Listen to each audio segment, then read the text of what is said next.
This week on Waterways: mangrove habitat, mangrove snappers, and the clean marinas of Florida.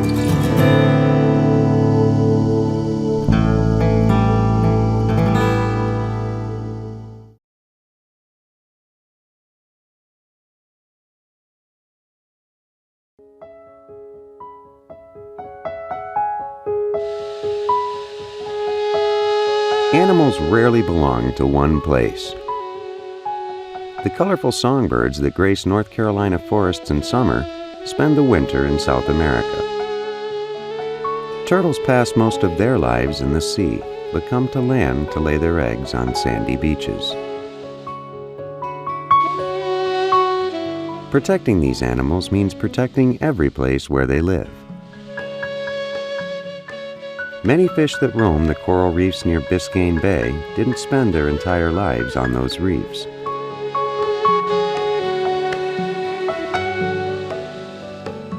As fingerlings, they may have hovered near blades of seagrass. As juveniles, they may have lurked in dark spaces between mangrove roots at Sandy Key. To manage these fish, we need to know each of the places where they live. Well, as you know, fish are, unlike plants, they move around. And so if you make any restrictions, for example, on where people may fish, it really matters how much fish move in and out of those habitats. So our movement study really focuses on the extent to which fish are not only moving within habitats, but among habitats. Gray snapper, often called mangrove snapper, is one of the most popular game fish in South Florida. In terms of sheer numbers and weight, they dominate the waters around mangrove keys and shorelines.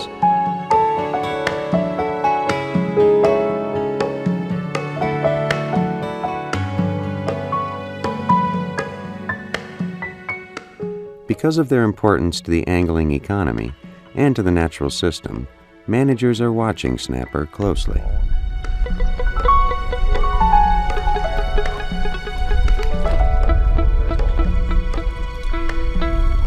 Gray snapper is an interesting beast. It utilizes pelagic habitats as larvae. As juveniles, it uses seagrass habitats. As they get a little bit older, they move into mangrove habitats, and then ultimately their destination is the reef. Gray snapper is a good species because it occupies all those different environments in order to complete its life cycle.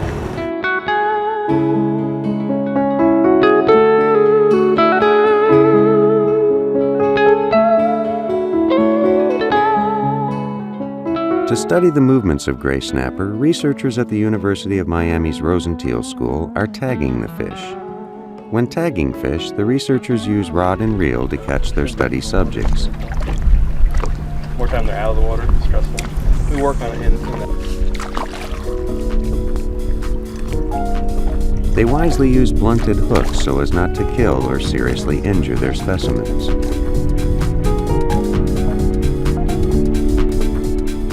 We're using 3 different types of tags. One is a conventional streamer tag, which is placed in the fish, and you rely on fishermen to return that fish. All you get out of a tag like that is where it was tagged and where it ended up. Some of the electronic tags will actually log the depths and temperatures that fish has experienced, and then you rely on fishermen to, again, return the fish, or the carcass anyway, with the tag to piece that together. And then the third type of tag emits a ultrasonic signal, which allows you basically to locate the animal based on that signal.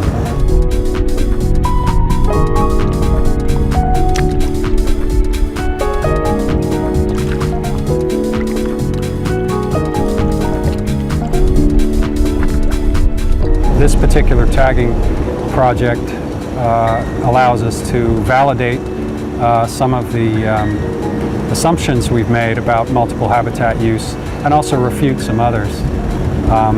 It looks like for the most part, there is a stepping stone habitat utilization pattern being followed by many coral reef fish, from seagrass to mangrove to reef.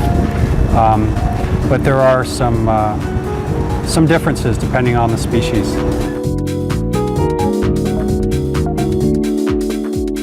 Although tag returns have been limited, the scientists were surprised to see gray snapper moving as much as 80 miles in a period of a month. Another surprise was the number of adult fish found in so-called nursery habitats like seagrass and mangroves. Each of the places the gray snapper uses, seagrass, mangrove, and reef, are like links in a chain that make up its life. The gray snapper is only as healthy as the weakest link. For gray snapper and many other fish, the weakest link may be mangroves. Biscayne Bay, a shallow lagoon on Florida's southeastern coast, has lost almost 80% of the mangrove wetlands that once surrounded it. Development in Miami has turned what was formerly wild shoreline into concrete seawalls and limestone boulders. Since at least the 1950s, the mangrove creeks and shore that line Biscayne Bay have received much less fresh water than they did historically. Because of these threats to mangroves, Joe Serafy and his colleagues are paying special attention to them. In 1998, they initiated a study to see how important this habitat was to gray snapper and to the dozens of other species of fish that use it. Using a technique called the belt transect census, they snorkel along mangrove prop routes, recording the number and kinds of creatures that live there.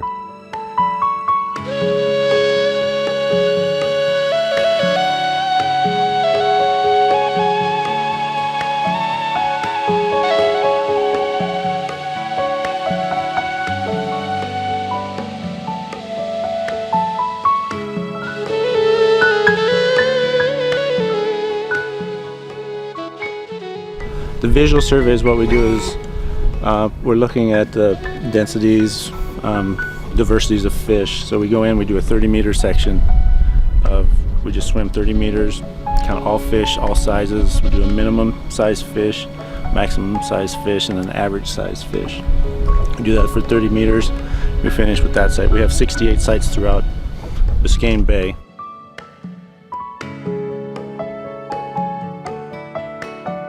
From this information, scientists are learning about the importance of mangrove habitats.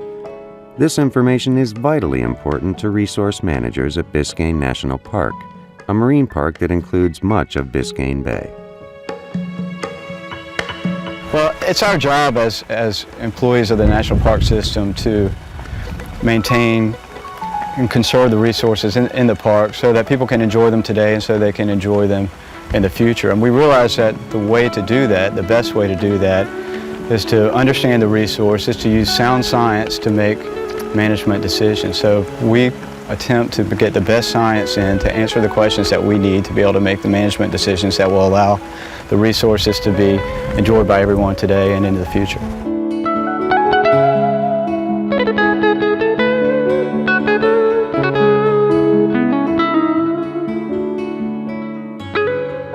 The information that Joe and his colleagues gather will also serve as a measuring stick or baseline. By comparing what they find today with what others find in 10 or 20 years, they can determine if Biscayne Bay is changing for better or for worse. This is especially relevant as the state and federal governments embark upon a multi-billion-dollar project to restore fresh water to South Florida's wetlands and bays. Often called Everglades restoration, this massive project will also bring more fresh water to Biscayne Bay.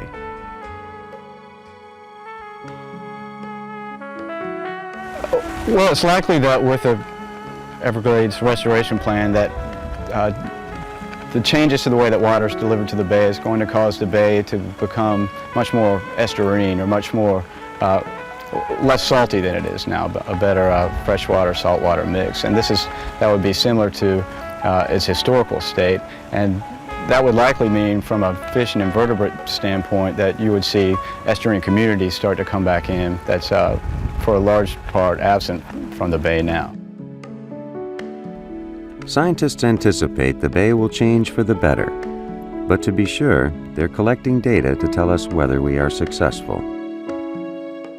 If we don't monitor the fish now before these changes, we'll never be able to evaluate whether all the billions of dollars being spent on Everglades restoration is ultimately having any impact. Whether it is to learn how to best manage gray snapper, to find out how important mangroves are to Biscayne Bay, or to measure the success of Everglades restoration, the University of Miami's work is already proving invaluable. The tag number is 85793. It's right with a blue tip. There is much to know about the natural world. Thanks to the efforts of Joe Serafy and his team, the picture is getting clearer.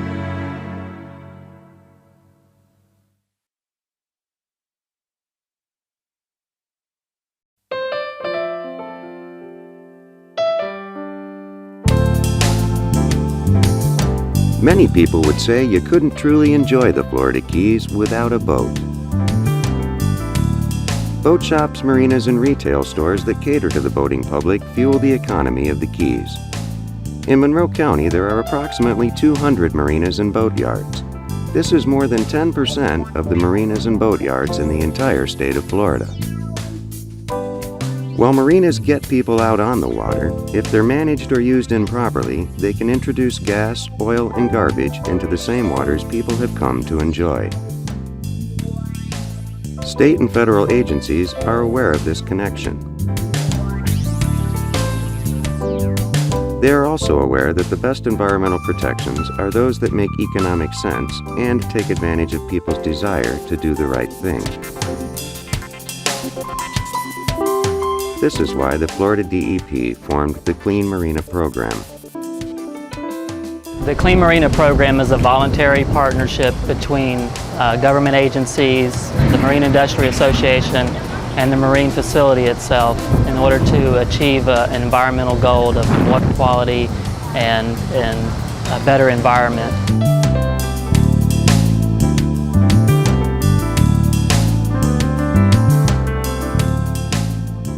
The Clean Marina program has been going on since about 1998. It started out of Tallahassee with a group of folks that got together related to marine issues and environmental issues. And then it went from there, it spread out throughout the state as far as workshops. The first step for a marina desiring a coveted Clean Marina designation is interest and desire. The Clean Boating Partnership oversees the implementation of the Clean Marina program and has regular workshops to discuss environmental issues or problems that impact marinas and boat yards. Workshops are conducted throughout the state by DEP Clean Marina coordinators along with their partnering groups to help marinas become familiar with the program and to help them get started. At the workshop, marina representatives are given a package of materials which is a collection of marine environmental measures. Marine environmental measures are the marina's guide to best management practices. In addition, the workbook contains a checklist for marinas to use to grade themselves on how they comply with the program. The checklist that a marina would use in order to determine whether a clean marina is broken up into two parts. We have Category 1, which are items that all marinas have in common with each other. They're going to be things like emergency preparedness, boat cleaning operations, and similar type things that are spread throughout any marina you go to. Category 2 are going to be things that a marina does that maybe your neighboring marina doesn't do. For example, some marinas will do fueling, so they'll have, along with that, they'll have fuel tank issues. In Monroe County, there are 43 marinas that have pledged to the program. As of November 2003, 7 marinas have achieved the designation and been officially recognized for their efforts toward environmental stewardship. These clean marinas are eager to share their experiences. Well, the Clean Marina designation is a friendly way of the state to bring a marina into compliance with established rules and laws of the state, environmental laws. And so what we went through was to take a look at what we were doing, and a lot of that was already there. We were really accomplishing a lot of that. But we weren't really aware of some things that the state required, and through the process we were able to go through a checklist, and that took about 9 months to go through that checklist and make sure that we had everything down.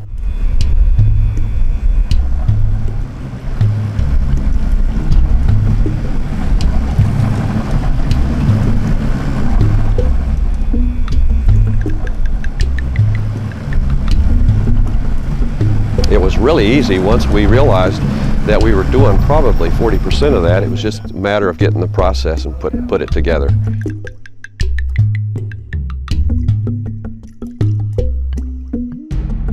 Part of the Clean Marina Designation program is to inform our visitors and our guests about the procedures and regulations that we follow here in Flamingo.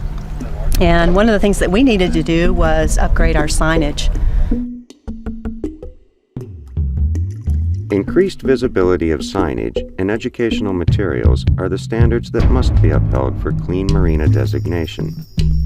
Educating marina personnel as well as providing environmental education to boaters is the key to the success of the Clean Marina program. Every Clean Marina must have at least one designated environmental resource person. They are responsible for assisting marina patrons with information on items such as sensitive habitats near the marina, sewage pump out, and proper boat waste disposal. For example, a clean marina will assist a boater in locating proper disposal for such items as used oil, old batteries, and recyclable materials. The marina may additionally provide for the proper disposal of these items on site. What happened prior to this was that most of the materials that we're using in the recycling went right into the water. Batteries went underwater, spent flares were shot off, usually on the 4th of July, and mercury switches were tossed into the mainstream of the solid waste. And of course, all of that is something that the Clean Marina takes care of and picks up. A marina uses the checklist provided by the Clean Marina program to perform a self-audit of their facility and to score themselves to determine if they meet the requirements of the program. Once a marina feels confident they meet the requirements, they request a survey from the Clean Marina program to determine if they meet the guidelines. If they've met those requirements, we'll then send that up for a designation or a recommendation for designation to our secretary, who will sign off as appropriate. Once the designation has been accepted, we'll conduct a ceremony. It's only been less than a year and a half that Tavernier Creek has really been working on this. And they've always been one of our strongest supporters in all of our programs in the Coast Guard Auxiliary. And watching Laura work with Tony and Herman to get this place where it is today has just been a real thrill. What the Clean Marina program is all about is clean water. And that water you see out there and that environment you see out there belongs to you, belongs to every citizen of Florida. You have the right to expect a clean environment in the state of Florida. And through working together with the owners of marinas and all the citizens of Florida, the hope is that they will take responsibility for their ownership of their own environment. And Laura, someone told me you really wanted this. I've been wanting this flag for a year and a half. Oh, that's it. Thank you very, very much. Well, on behalf of Governor Bush and David Cruz, our secretary, it's now yours. Thank you. Thank you. I'm going to drive it around and put it up right now. After being designated a clean marina, the marina gets to raise a flag for all to see. The DEP adds the marina to a list that recommends the marina to boaters. There is a publicity campaign in the surrounding community. All these actions are aimed at rewarding business people who care about their environment. we are actually encouraging boaters to go to those marinas. That's the purpose of the flag and the designation is this is a beacon that you should be looking for when you're a boater to go out and if you're going to choose a place to stay maybe overnight or to dock for a week or so, we're encouraging you to go to those areas that are actually flying the flag that have shown that they're trying to make a difference. The Clean Marina program, through association with the Clean Boating Partnership, has several grant opportunities for marinas that need financial assistance in upgrading their facilities. The state and the DEP understand the economy of marinas and boatyards, and they are offering a helping hand. For marinas that are interested in the program, or even those that might be thinking about it, I'd strongly encourage them to go ahead and take part, at least to make the first move towards the program and take advantage of some of the grant opportunities that are out there, because you never know what the future might hold, how long grants will stay available with funding shortages the way they are with government agencies. Grants don't last forever. The Clean Marina program is dependent upon voluntary participation and a desire to provide environmentally conscious activities. The idea behind the Clean Marina program is to provide incentives and remove institutional roadblocks in achieving resource stewardship. The program works through incentives, not regulations.